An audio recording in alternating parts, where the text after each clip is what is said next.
बंदो गुरुपद कंज कृपा सिंधु नररूप हरि महामोहतम पुंज जासु वचन रवि कर निकर।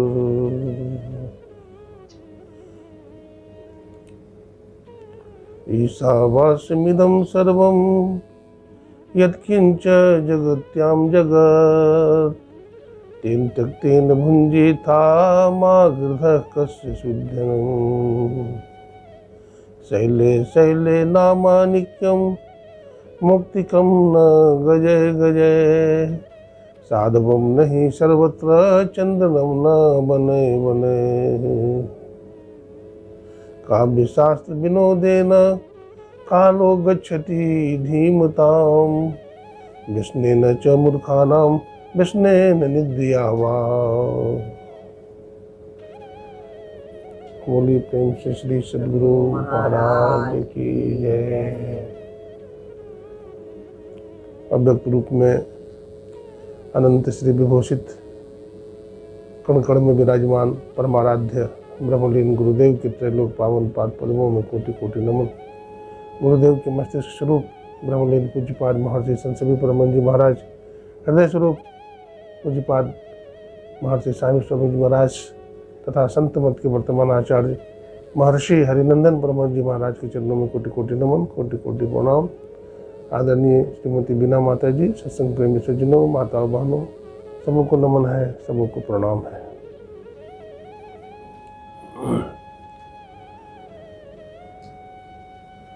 अभी आप लोगों ने रामचरितमानस सारसटीक सप्तम सारसटीक से आप लोग ज्ञान भक्ति वैराग्य की चर्चा सुन रहे थे, सत्संग की चर्चा सुन रहे थे।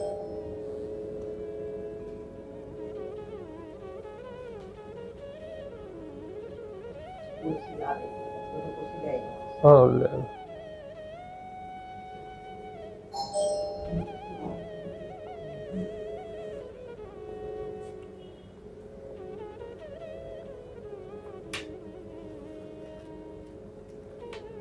रहने दीजिए इसको, क्या कर दिया।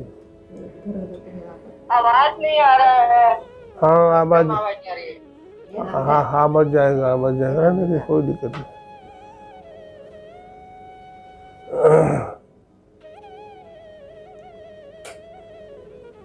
बोलिए प्रेम से श्री सद्गुरु महाराज की जय।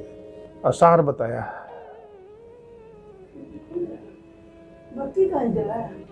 शरीर भी आसार है, संसार भी आसार है, तो फिर सार क्या है? फिर संसार में सार क्या है? तो परमात्मा है, ईश्वर है, ईश्वर सार है।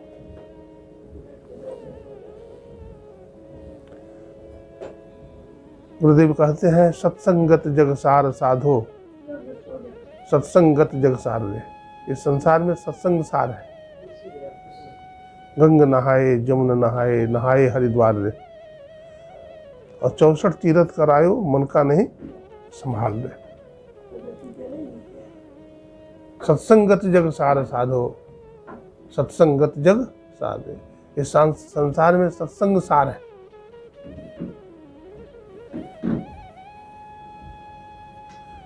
सत्संग के माध्यम से ही ज्ञान होता है। तो स्वामी जी लिखते हैं बिनु सत्संग विवेक न होई, राम कृपा बिनु सुलभ न सोई। बिना सत्संग का विवेक नहीं होता, और राम की कृपा के बिना सत्संग नहीं मिलता है। सत्संग मिलना भी बहुत दुर्लभ है संसार में। संतों का संग मिलना बड़ा दुर्लभ है। एक आदमी ने पूछा, बाबा हमको तो बहुत समय है, 24 घंटा मैं बैठा रहता हूँ, लेकिन सत्संग में नहीं आ पाता हूँ। जब सत्संग में आने का समय होता है तो कुछ न कुछ बाधा विघ्न आ जाता है। मैंने कहा भैया तुम्हारा पूंजी नहीं है। किसी को 2 किलो बैगन का पूंजी नहीं है, 2 किलो आलू खरीदने का पूंजी नहीं है। हमारे गुरुदेव कहा करते थे सत्संग हीरे की दुकान है, तो बताओ हीरा कैसे खरीदोगे? पूंजी रहेगा तो नहीं खरीदोगे, इसलिए सत्संग में नहीं आ पाते। भगवान की बड़ी माया है, भगवान की माया सत्संग में नहीं आने देती है, भगवान की माया संतों से दूर रखती है, और ये माया सब पर हावी है ना। व्यापी रहो संसार मह, माया कटक प्रचंड, सेनापति कामादि भट, दंभ कपट पाखंड, सो दासी रघुवीर के, समझे मिथ्या सोपी, छूटी न राम कृपा बिनु, नाथ कहो सर रोपी। ईश्वर की भयानक सेना संसार में फैली हुई है। काम क्रोध लोभ उसके क्या है? कहते सेनापति है।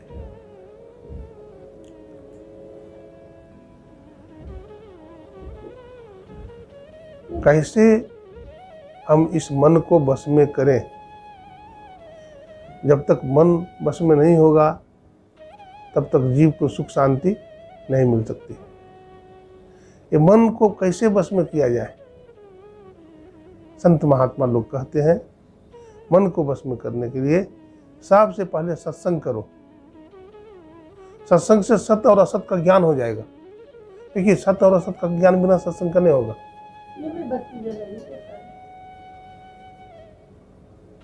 सत्य और असत का ज्ञान सत्संग से होगा, है ना। ये संसार क्या है इसका ज्ञान भी हो जाएगा, सारा सार का ज्ञान हो जाएगा। इसलिए विचार करना है। विचार क्या करना है? ये शरीर नाशवान है। बाप बोले ना मन बस में कैसे? हाँ वही कर रहे, वही सुना रहे। मन को बस में करने के लिए सत्संग करना पड़ेगा। पहली बात, सत्संग से ज्ञान पैदा होगा, विवेक पैदा होगा, वैराग्य पैदा होगा। अब वैराग्य पैदा होगा तो फिर हम अनुचित कर्म नहीं करेंगे, उचित कर्म करेंगे। पाप में कर्म नहीं करेंगे, पुण्य में कर्म करेंगे। हमारा प्रारब्ध बलवान होगा, हमारा पुरुषार्थ सिद्ध होगा, हम भजन की तरफ अग्रसर होंगे। संतों ने कहा है ये संसार नाम रूपात्मक है। ये संसार में नाम है और रूप है। पूरा संसार में देखिए तो दो ही चीजें, नाम है और रूप है। कोई भी चीज को देख लीजिए तो उसका नाम है और फिर उसका रूप है, आकार है। तो कहते एक नाम को पकड़ो, राम नाम को पकड़ लो, गुरु मंत्र को पकड़ लो, तो सब नाम छूट जाता है। साधक नाम जपे लिवलाए। साधक मन लगा करके प्रभु के नाम को जपता है और दुनिया को भूल जाता है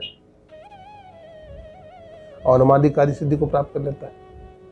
एक नाम को पहले पकड़ो, जपो, खूब जपो। लोग बकबक करते रहते हैं, नाम नहीं जपते हैं। हाँ, इतना जपो कि मुंह में दर्द हो जाए, मुंह में ठाला पड़ जाए, ठाला। इतना जपो। अब मोबाइल को छोड़ दो। श्री सदगुरु महाराज की जय। जपो। तो एक नाम को जब जप लिया, जप करने में सफलता मिल गई तो फिर क्या करोगे? रूप को पकड़ो। तो कौन सा रूप को पकड़ोगे? गुरु का ही रूप को पकड़े। तो जिस नाम को जप रहे हो, गुरु नाम को जप रहे हो, तो गुरु के रूप को पकड़ोगे, है ना। बिना भाभी तो पकड़ ली होगी। हाँ, पकड़ ली। श्री सदगुरु महाराज की जय। पकड़ लिया है, पकड़ ली ना। हाँ। और फिर एक नहीं पकड़े ना बाबा, आप पकड़िए लिए है, एक रूप को पकड़ लेंगे, है ना। फिर एक रूप को पकड़ेंगे तो रूपों में बहुत रूप है, तो जिस रूप को पकड़ने के लिए कहा गया अपने इष्ट के रूप को, अपने इष्ट के रूप को पकड़िए। सदगुरु के रूप को पकड़िए। कोई राम का रूप पकड़ते हैं, कोई कृष्ण का पकड़ते हैं, कोई दुर्गा का भी पकड़ते हैं, कोई सदगुरु का पकड़ते हैं। तो सदगुरु का रूप पकड़िए आप, और सदगुरु का रूप पकड़ करके फिर दृष्टि अड़ा दो सुख मन में। हाँ बाबा ना, जाप रूप तो नहीं आता, दृष्टि रोग हो जाता। हाँ, पहले रूप आएगा तो रूप में मन को स्थिर करिए। तो रूप बसाइए अपने हृदय में, अपने मन में बसाइए, है ना। तो कैसे बसाएंगे? पहले तो मोटा मोटे स्थूल रूप को बसाएंगे। पहले अपने इष्ट के संपूर्ण रूप का ध्यान करते हैं, उसके बाद फिर उनके मुखारबिंद का ध्यान करते हैं।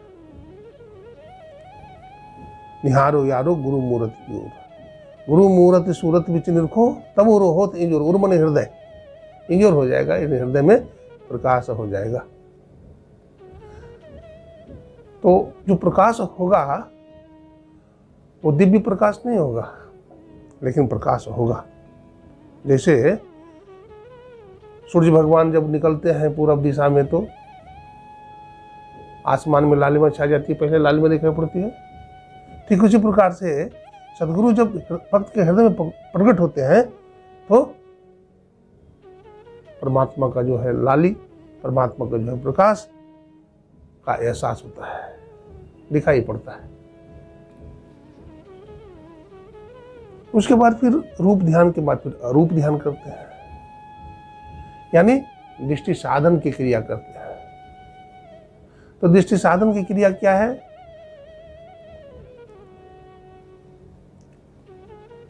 दृष्टि साधन की क्रिया क्या है? स्थूल रूप उपासना है, स्थूल रूप उपासना है, स्थूल नहीं है, सूक्ष्म है। सूक्ष्म रूप उपासना है। बिंदु का ध्यान क्या है? सूक्ष्म है और रूप है, सूक्ष्म रूप उपासना है। तो इसका हम गुरु जुक्ति से बैठते हैं, शरीर गर्दन मस्तक को सीधा करके बैठते हैं और दृष्टि की चेतन धार को सामने में रखते हैं, भ्रकुटी में। प्रयाण काले मनसा चले न भक्त्या युक्तो योग बले न चैव। तो युक्त होकर के, है ना, सुखमन में दृष्टि की चेतन धार को मिलाते हैं। स्थिर होते होते दृष्टि की चेतन धार स्थिर हो जाती है। 10वां द्वार में आज्ञा चक्र, तो स्थिर हो जाती है। वहीं पर बिंदु का उदय होता है। दो नयन बीचों बीच सन्मुख, एक टक देखत रहो, आप ही वह बिंदु झलके पटगिरा निरखत रहो। दो नयन बीचों बीच सन्मुख, बाईं आंख की बाईं धार, दाईं आंख की दाईं धार को मिलाते हैं और जब मिल जाती है दृष्टि की चेतन धार तो वहीं पर बिंदु का उदय हो जाता है। तो वो बिंदु क्या है? वो बिंदु परमात्मा का चरण है, सदगुरु का चरण भी कहते हैं उसको। प्रथम ही धारो गुरु को ध्यान, हो सुरति निर्मल हो बिंदु ज्ञान। दो नयन बीच सन्मुख देख, एक बिंदु मिले दृष्टि दो देख। अच्छा, तो दृष्टि की चेतन धार मिल जाती है बिंदु पर, तो वहां पर बड़ा आनंद आता है साधक को। वहां साधक को समाधि लगने लगती है, आनंद आने लगता है, क्योंकि वो बाहर से अंदर घुस गया है। बाहर में दुख है और अंदर में सुख है। साधक अंदर में घुस जाता है, यानी अंदर में प्रवेश कर जाता है। अब वहां संसार नहीं है, वो अध्यात्म जगत है, वो अध्यात्म जगत है। तो अंदर का जो आकाश है, जिसको सूक्ष्म आकाश कहते हैं, वो उसको दिखलाई पड़ने लगता है। जैसे धरती, दृष्टि योग में दिखाई, हाँ, दृष्टि योग में ही तो कर रहे हैं। वहां पर सूक्ष्म आकाश दिखाई पड़ता है। वहां पर क्या दिखता है? जैसे धरती पर देखते हैं तो पेड़ पौधा दिखाई पड़ता है ना, नदी पहाड़ दिखाई पड़ता है, और मस्तक ऊपर कर लेते हैं, आकाश में देखते हैं तो बादल दिखाई पड़ता है, चांद दिखाई पड़ता है, सूरज दिखाई पड़ता है, बहुत सारे ग्रह उपग्रह दिखाई पड़ते हैं, मंगल ग्रह दिखाई पड़ता है तो वही बात स्थूल से सूक्ष्म की तरफ जाने से मिलता है हमें। तो ऊपर जो चढ़ जाता है आदमी 10वां द्वार में, जैसे मान लो पहाड़ पर चढ़ गया हो, तो पहाड़ पर चढ़ गया हो आदमी तो धरती पर का सब आदमी छोटा छोटा दिखता है, लगता है चींटी के समान है, एकदम दिखता है छोटा छोटा। और ऊपर बढ़ जाएगा, वहाँ बहुत तरह का प्रकाश होने लगता है, फिर परमात्मीय प्रकाश है, वो प्रकाश दिखने लगता है। वो प्रकाश में सुगंध है, हाँ वो प्रकाश में क्या है, सुगंध है, और वहाँ पसीना नहीं निकलता है। जैसे सूरज के प्रकाश में तो गर्मी में पसीना निकलता है, लेकिन वहाँ ठंडा प्रकाश है, शीतल प्रकाश है। बतलाते हैं वो प्रकाश में जाने के बाद वो प्रकाश खींचने लगता है, चेतन की धार को खींचने लगता है, वो बिंदु खींचते खींचते खींचते खींचते ऊपर ले जाता है, बहुत तरह का प्रकाश देखता है। गुरु महाराज लिखते हैं, पीली नीली लाल सफेदी स्याही सन्मुख आता है, पीला प्रकाश, नीला प्रकाश, लाल प्रकाश, सफेद प्रकाश, स्याही रंग का प्रकाश दिखता है उसको, है ना। और उस प्रकाश में मस्त हो जाता है, खो जाता है। मन मस्त हुआ तो क्या बोले, और मन मस्त हो गया तो बोलेगा क्या हो। किसी से बोलने की इच्छा नहीं होती है, किसी को देखने की इच्छा नहीं होती है, कोई बात सुनने की इच्छा नहीं होती है। देखो, यह सुख मीठो, वो सुख फीको, वो सुख फीको, ये सुख मीठो। मान लीजिए कोई भूखा आदमी है, उसको खाने के लिए दे दिया, बहुत तरह का मेवा मिष्ठान दे दिया खाने के लिए, उसको रसगुल्ला दे दिया, तो रसगुल्ला के बाद फिर और कोई मिठाई पसंद नहीं करता है। ठीक उसी प्रकार से भीतर का जो सुख है, भीतर का जो आनंद है, वो आनंद मिल गया तो बाहर का आनंद फिर फीका पड़ जाता है। आदमी कोई बात करता है तो लगता है कुत्ता भूखता है, हाँ कुत्ता भूखता है, ऐसा लगता है। ध्यान में बैठा हुआ है, कोई आदमी जगाता है, वो सत्संग में खोया हुआ है, कोई आदमी उसको बुलाता है तो उसको गुस्सा आता है कि संसारी आदमी हमको बुला रहा है, ये हमको संसार में फंसा देगा, ये हमको उलझा देगा, ऐसा लगता है। जैसे कोई आदमी सोया हुआ है तो सोया हुआ आदमी को जरा जगा के देखिए आप, सोया हुआ आदमी को जरा जगा दीजिए, जग तो जाएगा लेकिन खुश नहीं होगा। वो गुड़गुड़ा के देखेगा, आपको नाराज होकर देखेगा, ये आपको खामोखा जगा दिया, क्यों? उसको भीतर का आनंद मिल रहा था। योगी लोग भी, देखिए राजा जदू की बात बताता हूँ। राजा जदू थोड़ा सा अंदर में धंस करके देखो, हमेशा दुनिया की माया में खोए मत रहो, थोड़ा सा अंदर चढ़ाई करके देखो, मेहनत करके देखो, पसीना बहा करके देखो, गुरु की भक्ति कमा करके देखो, तब तुम्हें पता लगेगा। राजा जदू, भागवत में ही कथा आती है, राजा जदू चक्रवर्ती राजा था। बतलाते हैं उसकी सैकड़ों रानियां थी, विषय भोग करते करते बूढ़ा हो गया, लेकिन तृप्ति नहीं मिली। तो सोचा कि तृप्ति कहाँ है, संसार में तृप्ति नहीं है तो तृप्ति सुख चैन तो कहीं होगा।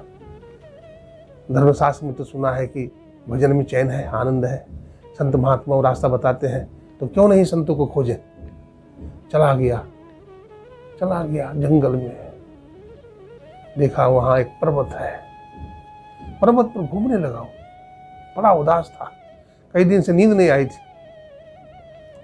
देखा एक तेजस्वी रूप में एक महात्मा लेटे हुए हैं, मोटे ताजे, पूरे शरीर में तेज है, लंगोट पहने हुए हैं, और कुछ नहीं है उनके पास, एक कमंडल रखा हुआ है। कौपीन बनता खलु भाग्य बनता, वो कौपीनधारी भी बड़ा भाग्यशाली है। वो एकदम मस्ती में खर्राटा लेकर सोए हुए हैं। राजा जदू बेचैन है, वो जाता है, कहता है, हे मुनिवर, मैं आपके पास आया हूँ, मैं बड़ा अशांत हूँ, बड़ा दुखी हूँ, मुझे ज्ञान दीजिए, मुझे शांति दीजिए। किसके पास आए बाबा? महात्मा के पास, महात्मा के पास गए राजा जदू। तो महात्मा ने कहा, तुम कौन हो? पहले तो महात्मा इतनी गहरी नींद में सोए हुए थे कि उठे ही नहीं। जब बहुत जोर से झकझोरा तो महात्मा की आंखें खुली, बोला तुम कौन है ना, लेकिन फिर आंख बंद कर लिया। आश्चर्य की बात है, जरा सा आंख खोला फिर आंख बंद कर लिया। देखिए योगी लोग आंख खोलना नहीं चाहता, अंदर में बहुत मजा है, बड़ा आनंद है, आंख खोलना नहीं चाहता, फिर आंख बंद कर लिया। बोलते महाराज आप ही को कह रहा हूँ, मैं आपके पास आया हूँ। आनंद हो या नहीं हो, ऐसे आंख बंद करने से अच्छा लगता राजा जदू बोलता हूँ, है। हम लोग को बोल रहे हैं, मान लीजिए ठीक है। राजा जदू बोल रहा हूँ। तो कहा कि जदू हो? बोला हाँ। तो मेरे पास क्यों आए हो? बोला महाराज मैं अशांत हूँ, परेशान हूँ, दुखी हूँ, इसलिए आपके शरण में आया हूँ, आप मुझ पर दया करें, कृपा करें। वो महात्मा का नाम दत्तात्रेय था। क्या नाम था? दत्तात्रेय। वो दत्तात्रेय ने कहा कि तुम क्या चाहते हो? तो मैं शांति चाहता हूँ, मैं सुख चाहता हूँ। तो बोला तुम शांति चाहते हो, सुख चाहते हो? बोला हाँ। तो राजन सुनो, तुम्हारे खाने तुम्हारे सोने में कोई अंतर नहीं है। जैसे मैं खाता हूँ उसी तरह तुम भी खाते हो, जैसे मैं सोता हूँ उसी तरह तुम भी सोते हो, जैसे मैं दुनिया में व्यवहार करता हूँ तुम उसी तरह दुनिया में व्यवहार करते हो। लेकिन तुम्हारे जगना और हमारे जगने में अंतर है। जब तुम जगते हो तो दुनिया के राजपाट को संभालने लगते हो, दुनियादारी में लग जाते हो, और जब मैं जगता हूँ तो परमात्मा के चिंतन में लग जाता हूँ, सत्संग में लग जाता हूँ। यही कारण है कि मैं सुखी हूँ और तू दुखी। उसको ज्ञान हो गया। किसको? राजा जदू को ज्ञान हो गया, है ना? राजा जदू को अब वो सत्संग और ध्यान करने लगा। हो राजा जदू ने ध्यान करने की युक्ति उसको बतला दिया, किस तरह से तुम ध्यान करना। वो ध्यान में बड़ा सुख है। ध्यानम परम बलम, ध्यान परम बल है। हाँ, ध्यानम परम बलम और ध्यानम परम धनम। ध्यान सबसे बड़ा धन है और परम बल भी है ना? ध्यान के बल पर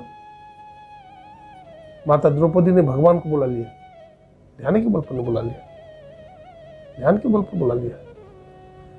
भीम ने बुला लिया भगवान को, संत कबीर साहब ने बुला लिया, भक्तिमती मीराबाई ने बुला ली, गुरु नानक साहब ने बुला लिया ध्यान के बल पर। ध्यान परम बल है और परम धन भी है ध्यान।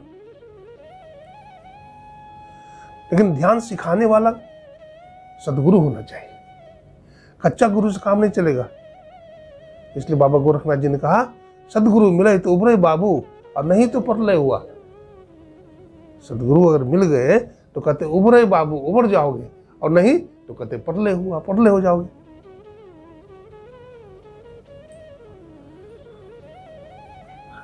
ध्यानाभ्यास करो सद सद ही, चातक दृष्टि बनाई हो। लखत लखत छवि बिंदु प्रभु की, ज्योति मंडल धसि धाई हो। ज्योति मंडल में सैर करोगे, ज्योति मंडल सहनाथ की सैर दिखाएंगे। उस ज्योति मंडल में अचरज ज्योत, बहुत तरह का प्रकाश है, बहुत आनंद है। और वहीं से फिर आप अनहद नाद को पकड़ेंगे। जब से अनहद घोर सुनी, जब से अनहद घोर सुनी, इंद्री थकित गलित मन हुआ, आशा सकल भुनी। जब से अनहद घोर सुनी। बहुत तरह के बाजे गाजे बजते हैं। अभी हम लोग यहाँ बैठे हुए हैं और कोई बैंड पार्टी गुजर जाए यहाँ से तो हम लोगों का मन उधर खींच जाता है ना? हम लोग दृश्य जगत में देखने लगते हैं, शब्द सुनने लगते हैं, बड़ा आनंद आता है। कहते हैं ये तो बाहर का बाजा है, अंदर का बाजा सुन लोगे तो बड़ा आनंद आएगा, समाधि लग जाएगी। बाबा गोरखनाथ जी महाराज कहते हैं बस्ती न शून्यम शून्यम न बस्ती, अगम अगोचर कैसा। गगन शिखर मही बालक बोलही, बाका नाम धरोगे कैसा। लगा, मिला कि नहीं? तो अंदर का जो सुरीली आवाज है, बाबा गोरखनाथ जी महाराज को क्या कहते हैं? बस्ती न शून्यम शून्यम न बस्ती, अगम अगोचर कैसा। गगन शिखर मही बालक बोलही, बाका नाम धरोगे कैसा। गगन शिखर में कौन बोल रहा है? तो बालक बोल रहा है। बालक की आवाज बड़ी सुरीली होती है, उसी तरह से परमात्मा की आवाज भी उससे भी सुरीली होती है। सप्त धातु का काया पिंजरा, तामा ही जुगत बिन सुआ। सदगुरु मिले तू रहे बाबू, नहीं तो पर लय हुआ। अगर सदगुरु मिल गए तो बढ़ जाओगे, और नहीं तो परलय हो जाओगे भाई। इसलिए सदगुरु ने पकड़ी बाह, नहीं तो मैं बह जाती। मेरा भाई कहती है, सदगुरु ने हमारा बाह को पकड़ लिया, नहीं तो मैं बह जाती संसार की धार में। मेरे मूल इस जगत में सदगुरु बिन कोई ना है ना। सदगुरु पकड़ लेते हैं। नाव को डूबने से क्या करते हैं? बचा लेते हैं। नाव को डूबने से सदगुरु क्या करते हैं? बचा लेते हैं।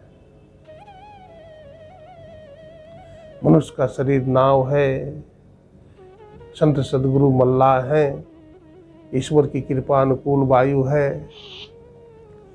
नाव तो सबको मिला हुआ है, बहुतों को नाव मिला हुआ है। तो क्या हमें भी नाव दे दिया जाएगा तो क्या सागर पार कर जाएंगे हम? नहीं पार करेंगे, डूब जाएंगे। नाव मिलने के बाद भी डूब रहे हैं, तो पार कौन करेगा? नाविक, कुशल नाविक मिल जाए। कुशल नाविक नहीं मिलेगा तो भी डुबा देगा। नाविक कुशल होना चाहिए, सदगुरु होना चाहिए। और सदगुरु अगर बैठ जाएंगे नाव पर तो फिर तो युक्ति से नाव को चलाएंगे और अपनी शक्ति से चलाएंगे और सही दिशा में नाव को ले जाएंगे। सदगुरु नाव जहाज है, चढ़े से उतरे पार। सदगुरु क्या है? जहाज है, वो पार कर देंगे। भक्ति नाव में ले चढ़ाई, पार करो भव के बुझी। भजो भजो गुरुदेव हो भाई, गुरु गुरु गुरुदेव जी। भक्ति नाव में ले चढ़ाई, पार करे भव के बुझी। भक्ति नाव में बैठा करके हमें संसार सागर से वो क्या करते हैं? पार कर देते हैं। आवागमन सम दुख दूजा, है नहीं जग में कोई। इसके निवारण के लिए प्रभु भक्ति करनी चाहिए। जन्म लेना, मरना, ये सबसे बड़ा दुख है, और इस दुख से हम सदगुरु की कृपा से छूट जाते हैं। न जाने किस जन्म में क्या क्या बने, गाय बने, बैल बने, हाथी बने, घोड़ा बने, भूत बने, गाछ बने, वृक्ष बने, नदी बने, पहाड़ बने, क्या क्या बने। लेकिन इस जीवन में हमें मानव का शरीर मिला हुआ है, और इस मानव जीवन को पा करके हम संसार सागर से क्या हो जाए? छूट जाए।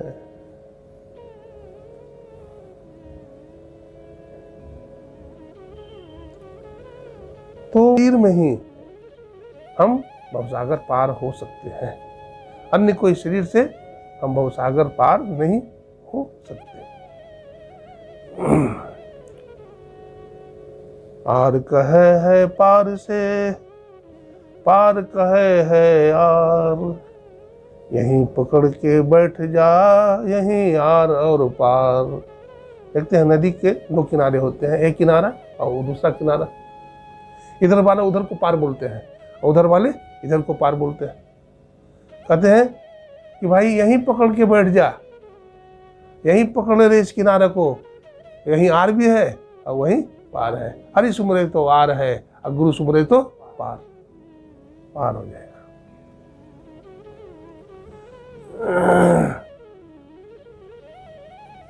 एक बार की बात है, सिखों के गुरु बाबा तेग बहादुर का एक शिष्य था। तो अमेरिका से वो कच्चा माल लेकर के आ रहा था, जहाज से आ रहा था कच्चा माल लेकर के। तो उस समय तेग बहादुर तपस्या में थे, तपस्या में लीन थे। तो तेग बहादुर संशय में थे कि हमारे बाद गद्दी का मालिक कौन होगा। वो जो व्यापारी था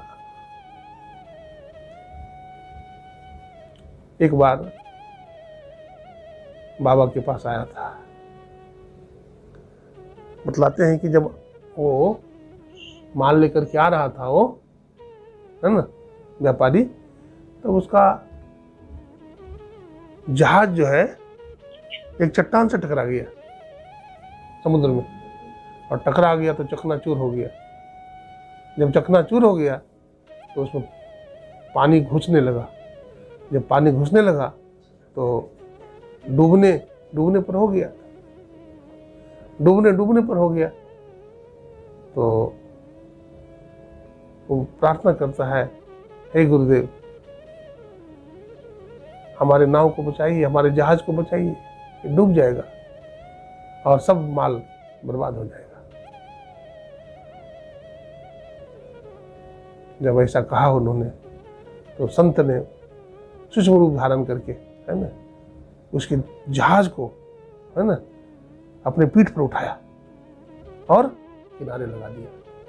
जब किनारे लगा दिया जहाज को तो उसे बड़ी खुशी हुई, प्रसन्नता हुई, जहाज बच गया डूबने से। तो उन्होंने मन ही मन विचार किया कि हम 500 असरफी चढ़ाएंगे, 500 सोने की असरफी चढ़ाएंगे। तो गया जंगल में, पूछा भाई संत महात्मा किधर रहते हैं? तो बोलते इधर ही रहते हैं। तो उन दिनों 22 लोग गद्दी के लालच में अपनी आसन लगा के बैठे हुए थे कि हम उत्तराधिकारी बनेंगे, हम बनेंगे, हम बनेंगे, हम बनेंगे, है ना, हम उत्तराधिकारी बनेंगे, हम बनेंगे, तो हम बनेंगे। तो गुरु परीक्षा ले रहे थे। तो वो गया और सोचा 5-5 असरफी सबको दे देंगे। तो 5-5 असरफी चढ़ाने लगा। तो महात्मा लोग भी प्रसन्न हो गए, गदगद हो गए कि चलो भाई, आशीर्वाद देने लगे। 5 असरफी तो चढ़ाया, खुश हो गए महात्मा लोग, आशीर्वाद देते जा रहे हैं। तो एक महात्मा जो नाव बचाया था, अपने पीठ पर उठाया था, तो उस महात्मा को भी 5 असरफी चढ़ाने लगा। बोला बड़ा तू चतुर है, तू गछा था 500 और चढ़ा रहा है 5। ये बोला यही पक्का महात्मा है, हमारे नाव को यही बचाया। ये सब तो नकली है, ढोंगी, लेकिन खरट्टा बोलने वाला दुर्भाषा यही है, और यही हमारे नाव को बचाया है। गुरु लागो रे, गुरु लागो रे, गुरु लागो रे, गुरु लागो रे। चढ़ गया 3 मंजिला मकान पर। और गुरु लागो रे मतलब क्या हुआ? पंजाबी लफ्ज है। गुरु मिल गए, गुरु मिल गए, गुरु मिल गए, गुरु मिल गए, पक्का गुरु मिल गए, पक्का गुरु मिल गए, यही हमारे नाव को बचाया है। कहा देख तू हमको ठगता है, 500 असरफी गज करके तो 5 हमको चढ़ा रहा है। देख तुम्हारे जहाज को बचाने में हमारे पीठ का क्या हाल है। देखता है कि पूरा पीठ फटा हुआ है। मैंने ही तुम्हारा नाव जहाज को निकाला है। तो सदगुरु मिले तो उबरे बाबू, जब तक सदगुरु नहीं मिलेंगे तब तक जीव का उबार नहीं होगा। धूल फाकते रहोगे दुनिया में, दुख भोगते रहोगे। संत महात्मा कहते हैं लोगों, भजन में लग जाओ, संतों के पास जाओ, संतों की सेवा करो, और संतों से मजाक मत करो। उसकी मजाक किया किसने? दुर्वासा से किसने मजाक किया? जदुवंशियों ने मजाक किया ना। क्या संत को मजाक करने के लिए गया? महाराज ये दुल्हन है, इसके पेट में बच्चा है, लड़का होगा कि लड़की होगी बता दो। बार बार दुर्वासा कहे, दुर्वासा मना करे, माने नहीं, बार बार कहे, माने नहीं, चढ़ाता था। दुर्वासा ने कहा जाओ दुष्ट, इससे वही पैदा होगा जिससे 56 करोड़ जदुवंशियों का नाश हो जाएगा। वही हुआ। भगवान को जाकर बता दिया। इस तरह से दुर्वासा ने साफ दी। भगवान तो समझ गए, भगवान तो यही चाहते थे कि यदुवंशियों का बोलवाला हो गया है ना, ये गलती पर गलती करते जा रहा है, इसका नाश हो जाए। और भगवान भी प्रसन्न हो गए और नाश हो गया। तो यदा यदा ही धर्मस्य ग्लानिर्भवति भारत तदात्मानम् अभ्युत्थानाय संभवामि जुगे जुगे परित्राणाय साधूनां विनाशाय च दुष्कृतां धर्म संस्थापनार्थाय संभवामि जुगे जुगे।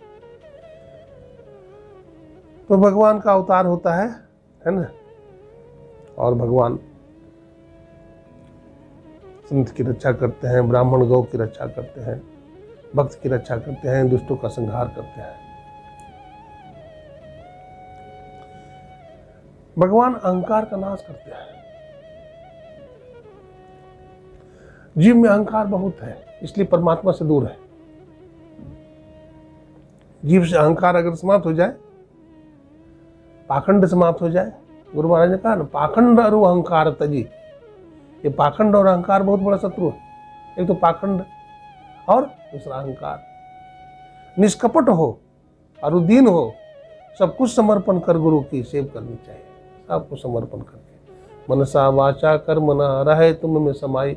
हम लोग रोज स्तुति करते हैं, प्रेम भक्ति गुरु दीजिए, विनम्र कर जोड़ी। हे गुरु महाराज, हमको प्रेम भक्ति दान दीजिए। मैं दोनों हाथ जोड़ करके प्रार्थना करता हूँ। अब पल पल छो न छोड़िए, एक क्षण के लिए गुरुदेव मत छोड़िए हमको। क्यों? पल पल मन माया रमय, कबो विलग नहीं होता। पल पल में आपकी माया रमन कर रही है ना। और मगरमच्छ बन करके गजेंद्र का पैर पकड़ रही है। मगर मगर मगर बोलते हैं ना। अरे क्या करें, सत्संग में नहीं आया जी मगर। ये नहीं कि केवल गजेंद्र को पकड़ा था, हर जीव को पकड़े हुए है। क्या करें, सत्संग में नहीं आया, ध्यान में नहीं बैठे, मगर। यही मगर है। तो मगरमच्छ से बचना चाहते हो तो फिर भगवान का शरण लीजिए, परमात्मा का शरण लीजिए, सदगुरु का शरण लीजिए। अहंकार की बात बोल रहा था। अहम अग्नि हृदय जले, गुरु से चाहे मान, तुमको जो मैं उतार दिया हो हमरे मेहमान। देखिए, अहंकार की बात सुनाता हूँ। भगवान श्री कृष्ण थे और सत्यभामा, भगवान की 16,108 रानियाँ थी। उसमें सत्यभामा बड़ी सुंदरी थी, तो उसको अपने रूप का बड़ा अभिमान था, गुण का बड़ा अभिमान था। वो भगवान के सामने कुर्सी पर बैठती थी। हाँ, भगवान को भी भगवान नहीं समझती थी। तो क्या होता है, भगवान ने सोचा कि अहंकार का तो भगवान अहंकार को खाते हैं, है ना। अहंकार क्या है? जैसे कोई डॉक्टर है, डॉक्टर के पास कोई गया, किसी को फोड़ा हो गया है, तो डॉक्टर दिखता है टोकर के, भाई फोड़ा है, फोड़ा हो गया है, बड़ा फोड़ा है। तो डॉक्टर पहले दवा देता है कि बैठ जाए, तो नहीं बैठा, तो फिर उसको पकाने की दवा दे देता है डॉक्टर। यानी अहंकार रूपी फोड़ा को और बढ़ा देता है वो, और फिर ऑपरेशन कर देता है, फिर ठीक हो जाता है। तो भगवान भी ऑपरेशन कर देते हैं। भगवान नारायण, भगवान विष्णु ने भी नारद के अहंकार को बढ़ा दिया, नहीं बढ़ा दिया था ना। तो भगवान से अपना मांगा कि अपना रूप दे दीजिए हमको, तो भगवान ने बंदर का रूप दे दिया था ना, बंदर का रूप। हाँ, बंदर बना दिया भगवान ने। कहा कि भगवान ने बंदर क्यों बनाया? क्योंकि ये संसार में फंस जाएगा, माया में फंस जाएगा। तो भगवान ने, अब देखिए, माया की भी विश्व मोहिनी की उतनी ताकत नहीं है कि बंदर बना हुआ भक्त की तरफ भी देख सके, वो देखी भी नहीं। हाँ, और भगवान विष्णु वहां प्रकट हुए, और भगवान विष्णु के गले में माला उन्होंने पहना दिया, है ना। बंदर है, बंदर का मतलब क्या? किसी दर का बन जाओ। हनुमान जी बंदर थे, राम दुआरे तुम रखवारे। बंदर जो किसी का दर का बन गया है, वो बंदर नहीं तो कलंदर। किसी के द्वार का बन जाओ, गुरु के द्वार का बन जाओ, है राम द्वार का बन जाओ, कहीं का बन तो जाओ, किसी दरवाजे के, न इधर का न उधर का, न घर का न घाट का, कहीं का नहीं। सबका मालिक है वो, सबका दाता है वो, दर बदर आने जाने से क्या फायदा। जब एक ही दर पे सर झुक गया तो दर बदर आने जाने से क्या फायदा। जब एक ही दर में, गुरु दर में सिर झुक गया तो दर बदर जाने से क्या फायदा है? कोई फायदा नहीं। इसलिए किसी दर का बन करके रहो, गुरु के दरवाजे का बन जाओ, और कहीं दर में जाने की जरूरत तुम्हें नहीं है। दरबार हजारों देखे हैं, पर ऐसा कोई दरबार नहीं। दरबार में तेरे सदगुरु के दुख दर्द मिटाए जाते हैं। दुनिया के सताए लोग यहाँ सीने से लगाए जाते हैं। जिसको कोई नहीं पूछता है, दूर दूर करता है, सदगुरु के दरबार में उसका भी मान होता है ना। सदगुरु के दरबार में उसका भी मान होता है। मैं अहंकार की बात कर रहा था। सत्यभामा को अहंकार हुआ कि हम सब रानियों में सुंदर हैं, हम भगवान से भी सुंदर हैं, भगवान तो काला कलूटा है। और किसको अहंकार हुआ? सुदर्शन चक्र को अहंकार हुआ। और किसको अहंकार हुआ? गरुड़ जी को अहंकार हुआ। ये तीनों का अहंकार हो गया।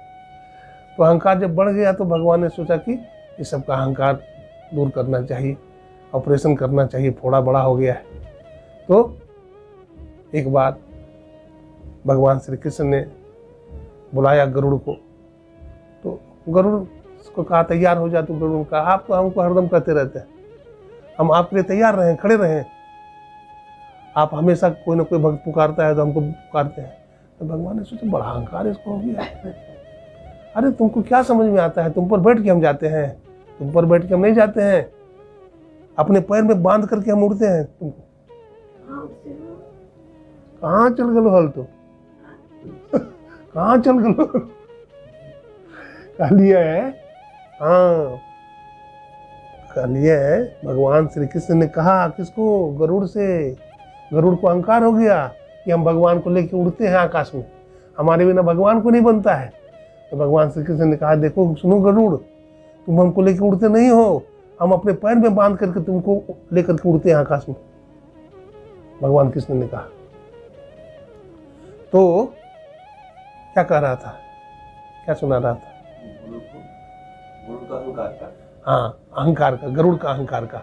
तो गरुड़ को जो अहंकार हुआ तो भगवान श्री कृष्ण ने कहा गरुड़ देखो इस जंगल में हनुमान रहता है, और हनुमान को तुम जरा कह देना कि श्री कृष्ण ने बुलाया है।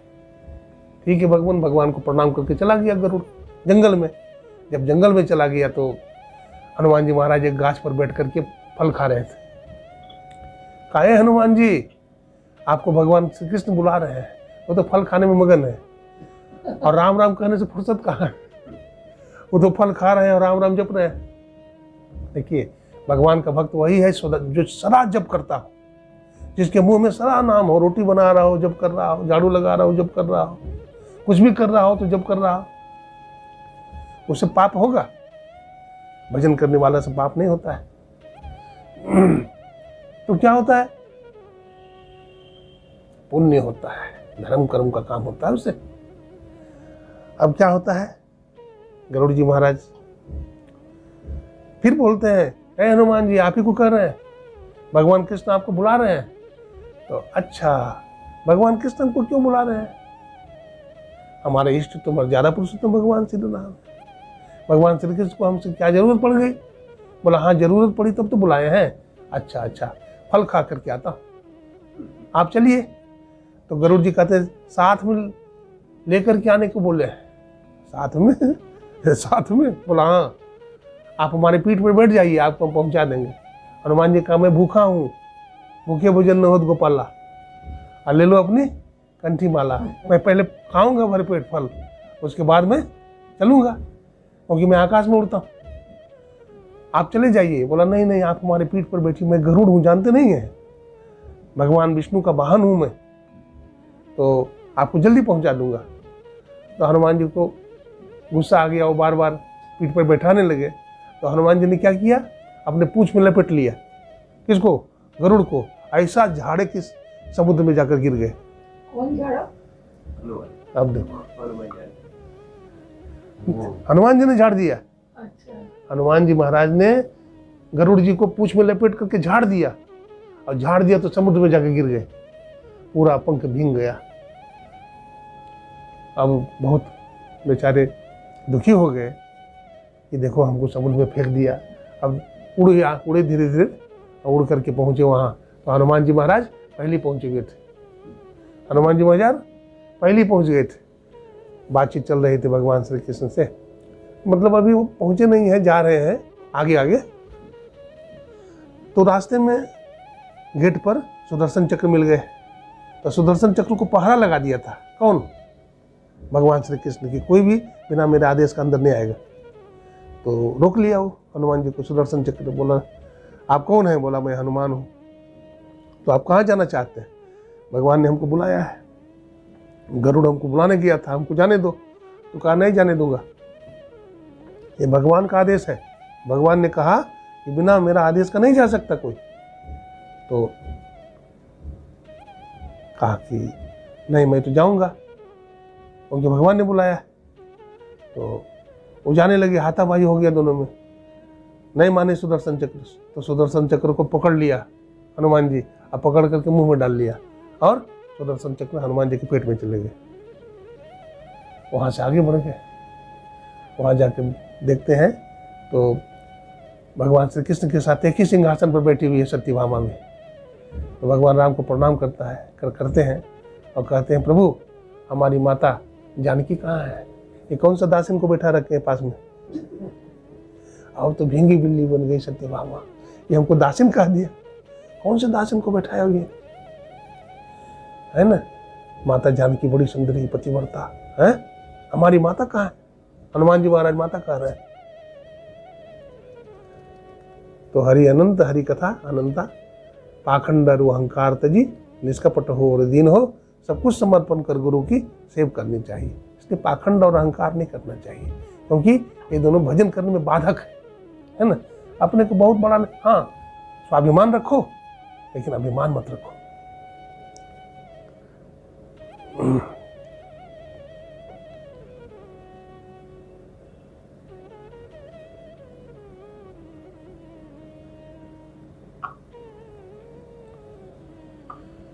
ईश्वर की प्राप्ति में बहुत सारे बाधाएं हैं जो ईश्वर तक जाने से रोक देती है। पाखंड है, अहंकार है, काम क्रोध लोभ मोह खड विकार है ना। काम क्रोध लोभ मोह खड विकार, कुछ न कुछ बाधाएं साधक को आते रहती है। ये बाधा कैसे हटे? काम क्रोध मद लोभ के जब लगी घट में खान, का पंडित का मूर्खा दोनों एक समान। अगर काम क्रोध लोभ मोह हमारे अंदर है, यदि हम विद्वान भी हैं, हम बड़े चतुर भी हैं, तो पंडित और मूर्ख दोनों समान हो जाता है ना, दोनों समान है। इन विकारों से बचने के लिए, देखिए माया से बचने के लिए मायापति का सहारा लेना पड़ेगा। माया से बचना हो, देखते हैं मदारी दिखाता है ना, खेल दिखाता है मदारी। तो मदारी जो खेल दिखाता है, तो मदारी के पास एक जामुड़ा होता है। जामुड़ा समझते हैं? अरे जामुड़िया जिसका गर्दन काटता है ना, उसका चलवा जामुड़ा, उसको जामुड़ा बोलते हैं। वो सब भेद को जान लेता है। हाँ, जिसको काटता है अपने चलवा को गर्दन काट देते हैं ना। हाँ। खेल जो दिखाता है ना माता जी, खेल जो दिखाता है, तो एक जमुड़ा होता है। वो क्या करता है कि दिखाता है खेला। क्या दिखाएगा खेला? वो सिक्का बना देगा, आपके हाथ में कहेगा बंद करो, है ना, और उसके हाथ में सिक्का दे देगा, सिक्का गायब कर देगा वो। सिक्का, और वो रंग बना देगा हाथ में, बोला मिट्टी दे देगा हाथ में, देखेगा रंग हो गया, वो लाल हो गया, है ना, फिर तिलक लगा देगा आप। तो बहुत तरह का वो हाथ की सफाई करता है, ठीक है ना। उसका मूड़ी काट देता है, रंग डाल देता है, और चाकू को इस तरह से फंसा देता है कि लगता है कट गया गर्दन, लेकिन कटा उटा नहीं, फंसा देता है ना, ऐसा कर देता है। तो जामुड़ा जैसे जादूगर के रहस्य को जान लेता है, तो भगवान का भक्त भी भगवान के रहस्य को क्या करता है? वो समझ लेता है, जान लेता है। तो बात चल रही थी कि मन को कैसे बस में करें, है ना, ये बात। मन कैसे बस में होगा? तो मन को बस में करने के लिए कह रहे थे, एक नाम का सहारा लो, एक रूप का सहारा लो, फिर बिंदु का सहारा लो, और फिर शब्द का सहारा लो, है ना। शब्द का, शब्द खोज मन बस करे, कबीर साहब कहते हैं, शब्द खोज मन बस करे। मन बस शब्द से होगा, और दुनिया में कोई उपाय नहीं है। शब्द खोज मन बस करे, सहज जोग है ये, असत्य शब्द निसार है, यह तो झूठी देह, ये शरीर झूठा है। तो शब्द को पकड़े। शब्द से शरीर बना है, शब्द से संसार बना है। यदि शब्द नहीं होता तो शरीर भी नहीं होता और संसार भी नहीं बनता। 3 गुण से शरीर बना है और 3 गुण से संसार बना है, सतोगुण, तमोगुण और रजोगुण। जब हमारे मन में सतोगुणी वृत्ति आ जाती है तो सत्संग अच्छा लगता है, नहीं? जब भजन करना अच्छा लगता है भजन के पीछे पागल हो जाता है, ईश्वर के पीछे पागल हो जाता है। और जब मन में रजोगुनी वृत्ति छा जाती है तो मकान बना लो, महल बना लो, टेलीविज़न ले आओ, है ना, खिलौने खरीद करके ले आओ, फुटबॉल ले आओ, ये रजोगुनी वृत्ति है। धन बढ़ा लो। और जब तमोगुनी वृत्ति छा जाती है तो काम, क्रोध, लोभ, मोह, लड़ाई झगड़ा, शराब, मांस आदि का सेवन करने लगते हैं तो तमोगुनी वृत्ति छा जाती है ना। कंस को, रावण को तमोगुनी वृत्ति छा गई थी, है ना, छा गई थी ना, विनाश हो गया। इसलिए शब्द को पकड़िए।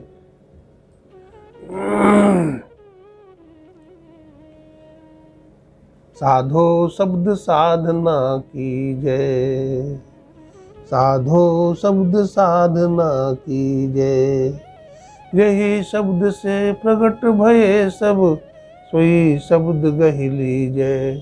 साधो शब्द साधना कीजय। शब्द में बड़ी शक्ति है, शब्द में बड़ी शक्ति है। संत मत की साधना में नादानुसंधान की क्रिया, ये चौथी क्रिया है ना। पहली क्रिया मानस जप है, दूसरी मानस ध्यान है, तीसरा दृष्टि साधन है और चौथा नादानुसंधान है। जो नादानुसंधान की क्रिया करता है वो बड़ा भाग्यशाली है। गुरु महाराज कहते थे, देखो जी, कोई सार शब्द का अभ्यासी है, सदाचारी है, तो उसी को गुरु बनाना चाहिए, जैसे तैसे को गुरु नहीं बनाना चाहिए। जीवन में सच्चाई है, जीवन में सफाई है, सदाचारी है, भजनानंदी है, ऐसे को क्या करना चाहिए? सदगुरु धारण करना चाहिए। गुरु महाराज के बहुत सारे संस्मरण हैं। हमारे गुरु महाराज ने बहुत कठोर साधना किया। 4 महीने तक सोए नहीं संत मत को समझने के लिए। 4 महीने नहीं सोए। ध्यान भी करना, सेवा भी करना, संत मत को समझने के लिए जाना। बताइए, एक दिन नहीं सोए तो होश उड़ जाता है, 4 महीने नहीं सोए।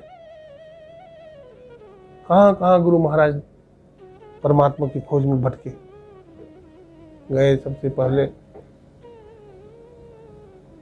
राजगृह में कौन पहाड़ है? राजगीर में एक पहाड़ है, उस पहाड़ पर गिद्धकूट पर्वत, जिसमें भगवान बुद्ध भी ध्यान किया, है ना। शांति स्तूप है ऊपर में, है ना। भगवान बुद्ध ऐसे खड़े हैं वहाँ, देखिएगा तो 4 भगवान की मूर्ति है बनी हुई। एक में भगवान बुद्ध ध्यानस्थ है, दूसरा में हाथ जोड़े खड़े हैं और तीसरा में भगवान ऐसे किए हुए हैं खड़े। ऐसे करने का मतलब क्या है? एक सत्संगी ने हमसे पूछा कि बाबा, एक जगह तो भगवान बुद्ध ध्यान कर रहे हैं, एक जगह हाथ जोड़े हैं, एक जगह ऐसे क्यों किए हुए हैं? हमने कहा ऐसे किए हुए हैं, हमको लगता है, क्या है वास्तव में, तो हमको लगता है कि भगवान बुद्ध दोनों हाथ ऊपर कर लिए हैं। मैंने दोनों हाथ ऊपर करने का मतलब ये हुआ कि भगवान कह रहे हैं कि हे प्रभु, बहुत हो गया, दुनिया में हम थक गए हैं, अब अपनी गोद में मुझे ले लो, अब अपनी शरण में हमको ले लो, अब दुनिया में हम थक गए हैं। एक सुधांशु जी महाराज बड़ा सुंदर भजन गाते हैं। जगत में चिंता मिटी उसी की, जो तेरे चरणों में आ गए हैं। जगत में चिंता मिटी उसी की, जो तेरे चरणों में आ गए हैं। बनाओ मालिक कहीं ओ बनकर, बना भिखारी कहीं ओ बनकर, उसी के दर्शन फले फूले हैं, जो तेरे चरणों में आ गए हैं। जगत में चिंता मिटी उसी की, जो तेरे चरणों में आ गए हैं। अंत में कहते कहते हैं, अब चलते चलते हम थक चुके हैं, तुम्हारे चरणों में आ गए हैं। अब चलते चलते हम थक चुके हैं, तुम्हारे चरणों में आ गए हैं। जगत में चिंता मिटी उसी की, जो तेरे चरणों में आ गए हैं। हे प्रभु, संसार में उसकी चिंता मिट जाती है, जो दुनिया को छोड़ करके आपके शरण में आ जाता है। अब हम थक चुके हैं, इसलिए भगवान बुद्ध दोनों हाथ उठाए हुए हैं कि अब हमको गोद में ले लो। छोटा सा बच्चा को देखे हैं, छोटा सा बच्चा को ऐसे गोद में लेंगे ना तो बच्चा ऐसे करेगा नहीं। अगर बच्चा ऐसे नहीं करता है तो माता पिता भी सोचता है कि इसको गोद में आने का मन नहीं लेता है, लेकिन ऐसे करता है बच्चा। ठीक उसी तरह से जब जीव ऐसे करता है दुखी होकर के संसार में, तो परमात्मा भी हाथ बढ़ा देता है। परमात्मा की हाथ तो बहुत लंबा है नहीं, वो लंबा हाथ बढ़ा देता है और जीव को अपने गोद में बैठा लेता है। श्री सद्गुरु महाराज की जय। तो हम भी प्रयास करें, हम भी कोशिश करें। संसार में क्या धक्का खाते हो, अरे धक्का सत्संग में खाओ, गुरु के दरबार में धक्का खाओ तो जीवन